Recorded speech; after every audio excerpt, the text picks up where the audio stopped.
अध्यात्म विज्ञान कोई धर्म या संप्रदाय नहीं है, ये स्पिरिचुअल साइंस है जो कुदरत के कानून पर आधारित है।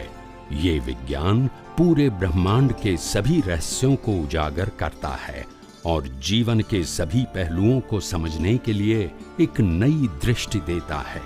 इसी को आर्ट ऑफ विजन कहते हैं, दुनिया को देखने की एक नई दृष्टि, जो अध्यात्म विज्ञानी परम पूज्य स्वामी श्री कमलेशानंद जी के निर्देशन में सनातन सत्य का अनुसंधान कर हमारे जीवन को प्रकाशित करे। जय सच्चिदानंद। स्वामी जी। हाँ, जय सच्चिदानंद।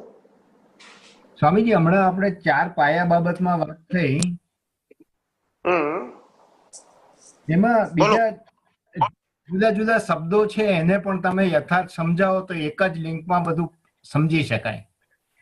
જેવી રીતે બોલો બોલો, ચાર શબ્દો બોલી જાઓ, બીજા મને ખબર છે, બોલો। જેવી રીતે હું તમને ચાર શબ્દો, ચાર સ્ટેપિંગના જુદા જુદા શબ્દો કહું। હા, બોલો બોલો બોલો। ધર્મ, અર્થ, કામ, મોક્ષ, આર્ત ધ્યાન, રૌદ્ર ધ્યાન, ધર્મ ધ્યાન, શુક્લ ધ્યાન, પછી જ્ઞાન, દર્શન, ચારિત્ર અને તપ, અને છેલ્લું અસ્પષ્ટ વેદન, સ્પષ્ટ વેદન, કેવળ જ્ઞાન અને મોક્ષ। આ જુદા જુદા શબ્દો છે, પણ એને શું લિંક છે એને યથાર્થ સમજાવો। ના, પહેલા ચાર શબ્દો બોલો તો એટલે એક એક સમજાવું। ચાર શબ્દો। ધર્મ, અર્થ, કામ અને મોક્ષ। એટલે કોઈ પણ મનુષ્યને આ ચાર ફેસીસ હોય, ધર્મ, અર્થ, કામ અને મોક્ષ। ધર્મ એટલે કે પોતે મનુષ્ય તરીકેના પોતાના ધર્મનું પાલન કરવું, મનુષ્ય તરીકેની બધી જવાબદારીઓ નિભાવવી એને ધર્મ કહેવાય। એ ધર્મની અંદર ધાર્મિક ધર્મ, સામાજિક ધર્મ, પારિવારિક ધર્મ, બધા ધર્મો આવી ગયા। અર્થ એટલે લક્ષ્મીનું ઉપાર્જન કરવું કે જેના આધારે પારિવારિક આર્થિક જવાબદારીઓ નિભાવવી, એને અર્થ કહેવાય।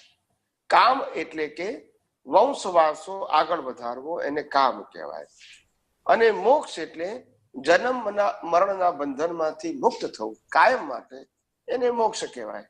એટલે આપણી પહેલા જે સંસ્કૃતિ હતી એ સંસ્કૃતિની અંદર જે ચાર પાયા હતા, જે ચાર આશ્રમો હતા, બ્રહ્મચર્ય આશ્રમ, ગૃહસ્થ આશ્રમ, વાનપ્રસ્થાશ્રમ અને સંન્યાસ આશ્રમ, આ જે આશ્રમની વ્યવસ્થા હતી એમાં આ જ હતું। પહેલું ધર્મ હતું, ધર્મ એટલે વિદ્યા પ્રાપ્ત કરવી, જ્ઞાન પ્રાપ્ત કરવું, આ બધું।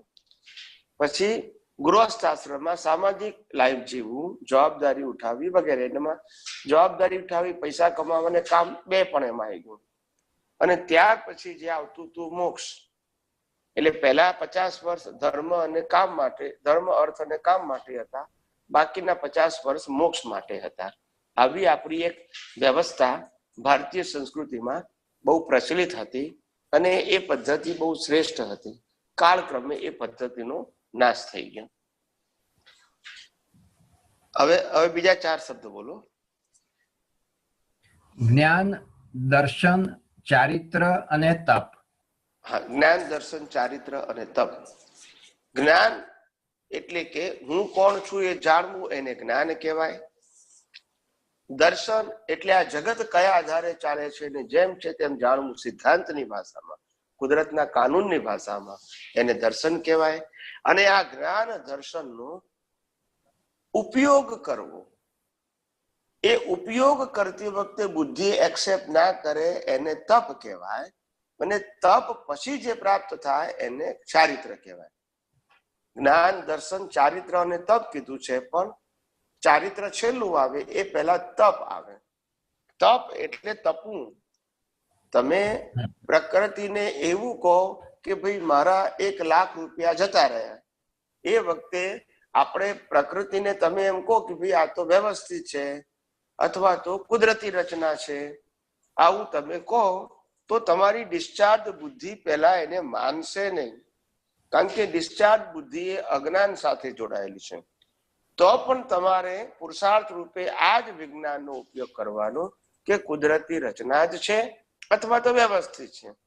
એમ કરતા કરતા જયારે બુદ્ધિ શાંત થઈ જાય એટલે કે બુદ્ધિ કુદાકુદ કરે અને શાંત થાય તે આખા પીરિયડ ને તપ કહેવાય, અને પછી જે પ્રાપ્ત થાય એને ચારિત્ર કહેવાય. એટલે કે તમે તપમાંથી પાસ થઈ ગયા પછી ચારિત્ર આવે. જ્ઞાન, દર્શન, તપ અને ચારિત્ર. બરાબર. પછી આર્ત ધ્યાન, રૌદ્ર ધ્યાન, ધર્મ ધ્યાન અને શુક્લ ધ્યાન. આર્ત ધ્યાન એટલે પોતાને પીડાકારક ધ્યાન. અંદર જ પોતે પીડાયા કરતો હોય માનસિક રીતે, બહાર કોઈને ખબર ના પડે પણ અંદર અંદર રીવાયા કરતો હોય, એને આર્ત ધ્યાન કહેવાય. આખી રાત ઊંઘવું નહીં ને ચિંતા કરવી, ખાવું નહીં ને ચિંતા કરવી, એ બધું આર્ત ધ્યાન છે. આર્ત ધ્યાન કરવાથી પશુ યોની આવે છે. રૌદ્ર ધ્યાન એટલે કે આર્ત ધ્યાનમાં તો પોતે જ એકલો બળતો હોય, રૌદ્ર ધ્યાનમાં પોતે બળે અને બીજાને બાળે. જેમ કે ક્રોધ કરવો, ગુસ્સો કરવો, હિંસા કરવી, એને રૌદ્ર ધ્યાન કહેવાય. એટલે કે આર્ત ધ્યાનમાં પોતાને પીડાકારક ધ્યાન, રૌદ્ર ધ્યાનમાં પોતાને અને બીજાને બેયને પીડા કરે, એને રૌદ્ર ધ્યાન કહેવાય. એ રૌદ્ર ધ્યાનથી નર્ક ગતિ છે. પછી ત્રીજું ધ્યાન આવે ધર્મ ધ્યાન. ધર્મ ધ્યાન એટલે આર્ત ધ્યાન અને રૌદ્ર ધ્યાનને વાળવું, મોડ આપવો. એટલે કે આર્ત ધ્યાનને રૌદ્ર ધ્યાનમાં સિગ્નેચર ના કરવી, કે આ જે થયું એ બરાબર થયું એવી સિગ્નેચર ના કરવી, એનું નામ ધર્મ ધ્યાન. અને શુક્લ ધ્યાન એટલે કે હું કોણ છું એ જાણવું અને હું કોણ છું એમાં નિરંતર રહેવું, એનું નામ શુક્લ ધ્યાન. ધર્મ ધ્યાનથી સારો મનુષ્ય ભાવ છે, દેવલોકે પણ જવાય, અને શુક્લ ધ્યાનથી મોક્ષ છે. આર્ત ધ્યાનથી પશુઓની, રૌદ્ર ધ્યાનથી નર્ક ગતિ, ધર્મ ધ્યાનથી મનુષ્ય અને દેવલોક, અને શુક્લ ધ્યાનથી મોક્ષ. સ્વામીજી, આપણે આર્ત ધ્યાનની ખાસ કરીને વાત કરીએ તો આર્ત ધ્યાન એ આંતરિક સમસ્યા છે, અંતઃકરણમાં આંતરિક પીડા છે. તો એમાં એવું સમજાય છે આ જ્ઞાનથી કે જેટલા સમય પૂરતું જે તમને શું કહેવાય કે વેદના કે ભોગવટો હોય, હિસાબથી, હું જ્ઞાનની દ્રષ્ટિથી વાત કરું છું, તો આર્ત ધ્યાનનો જેટલો સમય જે ભોગવટા રૂપે છે એમાંથી તો નીકળી શકાય નહીં, સિવાય કે તમે દ્રષ્ટિ બદલી કાઢો. હા, એટલે આપણે તો આર્ત ધ્યાન ને રૌદ્ર ધ્યાન ને વાળવાનું જ છે. ખાલી આર્ત ધ્યાન રૌદ્ર ધ્યાન બંધ કરવાનું નથી. એ વખતે આપણી દ્રષ્ટિને બદલવાની છે. કારણ કે આર્ત ધ્યાન ને રૌદ્ર ધ્યાન એ પ્રકૃતિના ગુણો છે,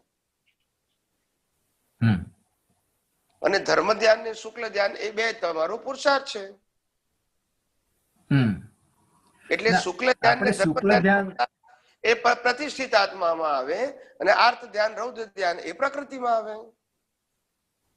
બરાબર. એટલે ઘણી વખત આપણે કહીએ છીએ કે સાધના સૂતા સમયે જયારે આખા દિવસનો કોઈ મેજર પ્રસંગ બની ગયો હોય અને એમાં ક્ષમતા ના રહે, અને એ જે આર્ત ધ્યાન રહ્યા કરે છે, રાતના સમયે તમે ઊંઘ ના આવે, એનાથી વ્યતીત થયા કરો, એ સમયે એક જ સોલ્યુશન છે કે તમે તમારી દ્રષ્ટિને ફેરવ કરો અને પોતાના સ્વરૂપમાં સ્થિર થવાનો પ્રયત્ન કરો. તમે કોઈ પણ વસ્તુનું એનાલિસિસ કરો ને તો આ બધી વસ્તુના તમને જવાબ મળી જાય.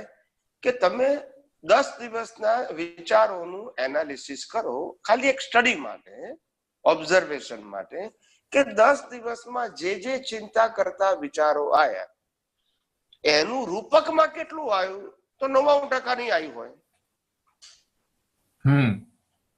હવે આપણે એમાંથી સાર કાઢવાનો કે આ વિચારો ખાલી આવે અને જાય છે, આપણે એને ટચ નથી કરવા તો અસર નહીં કરે, પણ આપણે એને ટચ કરીએ છીએ એટલે અસર કરે છે. એટલે આપણો પ્રશ્ન એ નથી કેમ વિચારો આવ્યા, વિચારો જવા માટે જ આવ્યા છે, ફક્ત ભૂલ આપણી એને ટચ કરીએ છીએ તે છે. બરાબર. એટલે આપણને ખ્યાલ આવે કે આવા વિચાર આપણે મુક્ત રહેવાનું છે, પતી ગયું. વિચારોથી મુક્ત રહો, પછી ગમે તેવા વિચારો.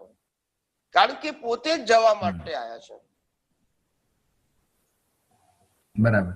એટલે જેનો મેં એટલા માટે તો મેં વાત કરું છું કે આ મન વચન કાયાની અવસ્થા એ પોતે જ ડિસ્ચાર્જ થવા આવી છે. એ આપણને કઈ રીતે ભડકાઈ શકે? એ પોતે જ એન્ડ માટે આવી છે. આ મનના, વાણીના, કાયાના એકે એક મિનિટના સંજોગો એન્ડ થવા આવ્યા છે. ને વારંવાર સત્સંગમાં કહું છું કે આજના મન વચન કાયાના સંજોગો આવતીકાલે ડેડ કહેવાશે. તો જે પોતે સ્વયં મૃત્યુ પામે છે અને આપણે જીવતા છે, એ જીવતા નથી, એ તો મરવા માટે આવ્યા છે. ચાર્જ કરેલા એટલે ડિસ્ચાર્જ થાય છે. આપણે ક્યાં ડિસ્ચાર્જ થવાના છે? આપણે તો શાશ્વત છે. માટે આપણે એને છૂટાડીને જોતા આવડે કુદરતી રચના તરીકે, એટલે એ તો એની મેતે ઓગળ્યા જ કરવાના છે, એનો વિલય થયા જ કરવાનો છે. જેમ નદીનું પાણી નિરંતર સમુદ્રમાં જયા જ કરે છે, કોઈએ ધક્કો મારવાની જરૂર નથી.